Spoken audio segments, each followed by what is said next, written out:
ശ്രീമന്നാരായണീയം ദശകം 22 അജാമിളോപാഖ്യാനം ശ്ലോകം 2. ഗജാനന പത്മാർക്കം ഗജാനനമഹർനിശം അനേകദം തം ഭക്താനാം ഏകദന്തമുപാസ്മഹേ. സരസ്വതി നമസ്തുഭ്യം വരദേ ജ്ഞാനരൂപിണി വിദ്യാരംഭം കരിഷ്യാമി സിദ്ധിർഭവതു മേ സദാ. ഗുരുർബ്രഹ്മ ഗുരുർവിഷ്ണുർഗുരുർദേവോ മഹേശ്വര ഗുരുഃ സാക്ഷാത് പരം ബ്രഹ്മ തസ്മൈ ശ്രീ ഗുരവേ നമഃ. ഓം നമോ ഭഗവതേ വാസുദേവായ.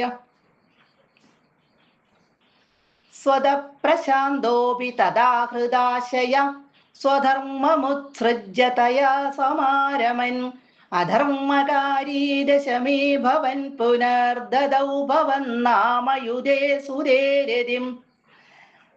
കഴിഞ്ഞ ശ്ലോകത്തിൽ നമ്മൾ കണ്ടു, അജാമിളൻ എന്ന പേരായ ഒരു ബ്രാഹ്മണൻ. ഇവിടെ അജ എന്ന് പറഞ്ഞാൽ മായ എന്നാണ് അർത്ഥം. അജാമിളൻ എന്ന് പറഞ്ഞാൽ മായയോട് യോജിച്ചവൻ എന്നാണ് ആ പേരിന്റെ അർത്ഥം. ഈ ബ്രാഹ്മണന് പേരുകൾ വേറെ ഉണ്ട്, അത് പല പേരുകളും പറയുന്നുണ്ട്, അതുകൊണ്ട് അതിൽ ഏതാണെന്ന് ഉറപ്പില്ല.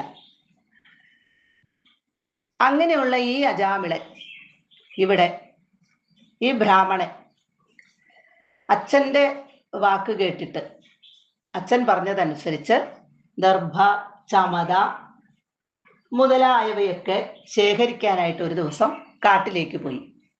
ഇദ്ദേഹം ഗൃഹസ്ഥനാണ്, ഭാര്യയും കുട്ടികളും ഒക്കെ ഉണ്ട്, ധർമ്മമാർഗത്തിൽ മാത്രം നടക്കുന്നവനാണ്. അങ്ങനെയുള്ള ആ ബ്രാഹ്മണനാണ് ഈ കാട്ടിലേക്ക് ഇത് ശേഖരിക്കാനായിട്ട് പോയത്. അവിടെ വെച്ച് മതിച്ച ഒരു വേശ്യാസ്ത്രീയെ ഒരു പുരുഷനോടൊപ്പം കാണാണ്. അത് കണ്ടു കഴിഞ്ഞപ്പോൾ ഈ ബ്രാഹ്മണന് ആ സ്ത്രീയോട് വല്ലാത്തൊരു ആകർഷണം തോന്നി. സ്വത പ്രശാന്ത അഭി, സ്വതവേ പ്രശാന്ത അഭി, പ്രശാന്തനാണെങ്കിലും, വളരെ ശാന്തനാണ് എങ്കിലും ഈ ബ്രാഹ്മണൻ തഥാഹൃദാശയ, ആ ദാസിയാൽ, ആ കണ്ട സ്ത്രീയാൽ വശീകൃതനായിട്ട്, അതായത് ആ ദാസിയിലേക്കുള്ള ആ ഒരു താല്പര്യം മൂലം സ്വധർമ്മം ഉത്സൃജ്യ, ആ തൻ്റെ ആ ധർമ്മങ്ങളെ എല്ലാം ഉത്സൃജ്യ കൈവിട്ട് അതെല്ലാം ഉപേക്ഷിച്ചു.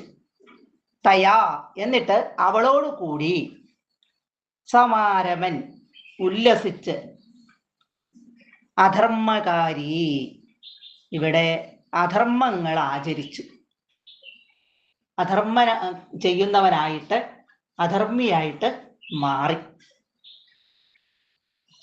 ശരിക്കും ഈ ബ്രാഹ്മണൻ വളരെ ശാന്ത സ്വഭാവമുള്ളവനാണ്, ധർമ്മം മാത്രം ചെയ്യുന്നവനാണ്.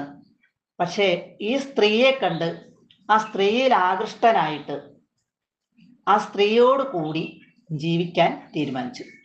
അതോടുകൂടി ധർമ്മമാർഗത്തിൽ നിന്നും മാറി അധർമ്മ മാർഗത്തിൽ കൂടി സഞ്ചരിക്കാൻ തുടങ്ങി.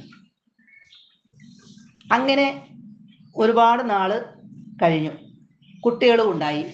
ഇതെല്ലാം കഴിഞ്ഞ് ദശമീഭവൻ എന്ന് പറഞ്ഞാൽ വാർദ്ധക്യം ബാധിച്ചപ്പോൾ, പ്രായമായപ്പോൾ, ഇവിടെ 88 വയസ്സായി എന്നാണ് പറയുന്നത്. ഭാഗവതം ഷഷ്ഠസ്കന്ധത്തില് ആദ്യത്തെ 3 അധ്യായങ്ങളിലാണ് ഈ കഥ വിവരിക്കുന്നത്. അങ്ങനെ വാർദ്ധക്യം ബാധിച്ച സമയത്ത് ഭവൻ നാമയുധേ, ഭഗവാന്റെ അവിടുത്തെ നാമമുള്ള പേരുള്ള സുധേ മകനിൽ ഏറ്റവും ഇളയ പുത്രന് അജാമിളൻ നാരായണൻ എന്നാണ് പേരിട്ടത്. അതുകൊണ്ടാണ് അങ്ങനെ പറഞ്ഞത്. അപ്പൊ ഭഗവാന്റെ പേരുള്ള ഇളയ പുത്രനിൽ, ഏറ്റവും ഇളയ പുത്രനില് രതിം ദദൗ, കൂടുതൽ പ്രിയമുള്ളവനായി തീർന്നു. ആ ഇളയ കുട്ടിയോട്, ഏറ്റവും ഇളയ കുട്ടിയോട് വളരെയധികം ഇഷ്ടമുള്ളവനായി തീർന്നു.